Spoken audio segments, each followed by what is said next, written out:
life. It just can't.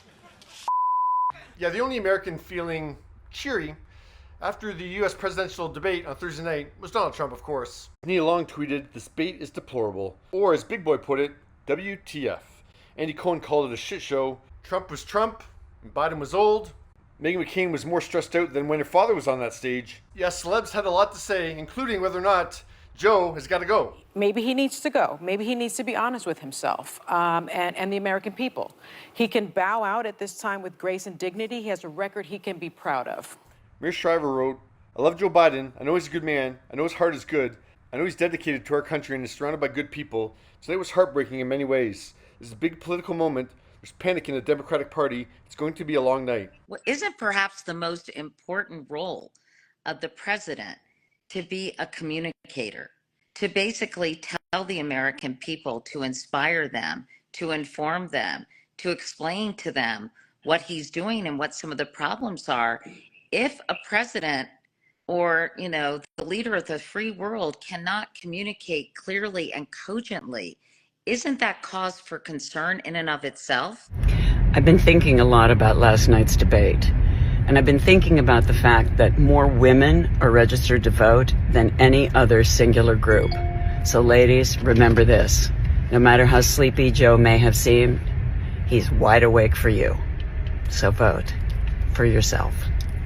And the force is with Sharon Stone. Mark Hamill tweeted, "One off night doesn't change the fact that Joe Biden is the most legislatively successful president in our lifetime. One off night doesn't change the fact that the former guy is a convicted felon, serial liar, and educated rapist who is unfit for any office. Period." Bette Midler said, "Well, Joe Biden answered the questions. Trump never did. He feinted, he wove, he dodged, he lied. Biden, his voice weakened by a cold, answered the questions softly but still. I leaned in and heard him fine." I think it's really ironic that we're the only party talking about needing to replace our nominee.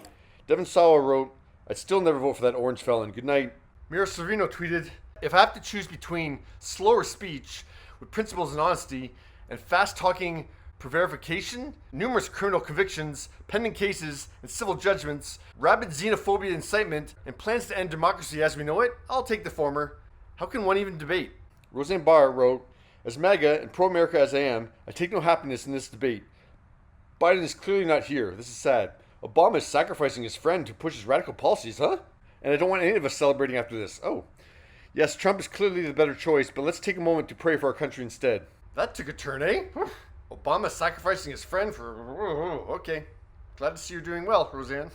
This other one, who's a convicted felon on a motorcycle, you're hot for him. Yeah. He's the guy, you know? That's where And who grabs you by the hoo-ha without your consent. Exactly. Well, have you seen?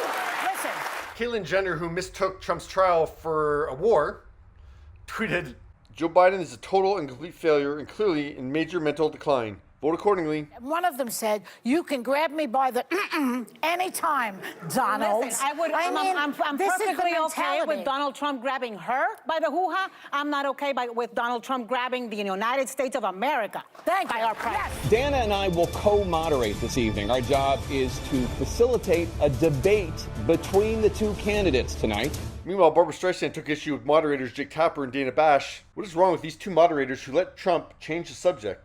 They ask him a question, but then let him go on a rampage about something else. Not fair. And John Cusack added, "CNN is again giving free airtime to torrent of lies unchecked." Sophia Bush wrote, "None of us can believe the beep coming out of Trump's mouth. And I'd wager none of us can fathom why none of the moderators are fact-checking Trump's stream of lies." Ja Rule kept it real by questioning, "This can't be our only choice of candidates." Well, Jesse Williams tweeted this gif of Vince McMahon and wrote, "Gavin Newsom walking into the DNC offices tomorrow morning." What is on the line, nothing less than the democracy that we've enjoyed for all these years. Nothing less than women's rights to tell you what their body should do, not some politician. To brighten your spirits a bit, here's Martin Short as Jiminy Glick, acting as guest host on Jimmy Kimmel Live, doing a musical tribute to Donald Trump. There, follow that? Here you go. Frankie Doodle, you're so smart. Windmill do cause cancer. You're a stable genius and a very sexy dancer.